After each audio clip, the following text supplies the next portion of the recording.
Ќе има ли кој да се грижи за децата во детските градинки за неколку години?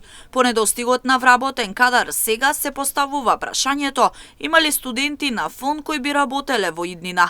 Загрижува и овој податок, бидејќи како што вели професор Кирил Барбареев, бројот на студенти од година во година е се помал и помал. Лошите политики изминатите години веројатно влијаат за денес када нема ниту кадар, ниту интерес кај младите за оваа професија. Тој интерес е се помал и помал. Се помалку луѓе избираат таа професија заради ова за кое што зборуваме. Значи, веројатно статусот на професијата наставник и воспитувачот е учител. Значи, тој исто завршува факултет 4 годишни студии за она што е тоа што треба да го работи во предучилишното воспитание. И јас исто така мислам дека ние исто не сме свесни која е таа дејност од 0 до 6 години. Што значи да си воспитуваш на дете на 2, 3, 4, 5 годишна возраст. И веројатно долги години политиките, лошите политики во делот немање разбирање што е тоа мрежа на градинки. Иако опфатот на децата во Македонија е еден од најслабите во Европа. Ние едва имаме 40% опфат на деца до 6 години.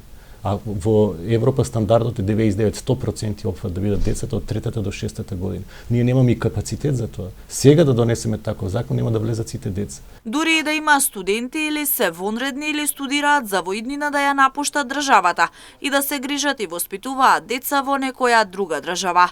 Потребно е, вели државата, општеството да се вклучат во нудење помош за овие лица, со цел да не се појави уште поголем дефицит на вработени негователи и воспитувачи во детските градинки. Треба да се има еден подолг временски период избор на кои се тие луѓе кои што сакаат да работат со деца. Тоа е многу специфична работа. Таа професија мора да биде многу добро платена. Мора да има поддршка таа професија во делот на ресурсите, во делот на соработниците кои што ќе бидат асистентот, негователот, другите стручни служби, педагогот, психологот во делот на таа професија, бидејќи истражувањата во невронауките дават многу сериозни податоци каква треба да биде работата со децата на 3, 4, 5 годишна возраст. Значи денес се истражува и се мери, да речеме, што е со емпатијата кај 4 годишно дете.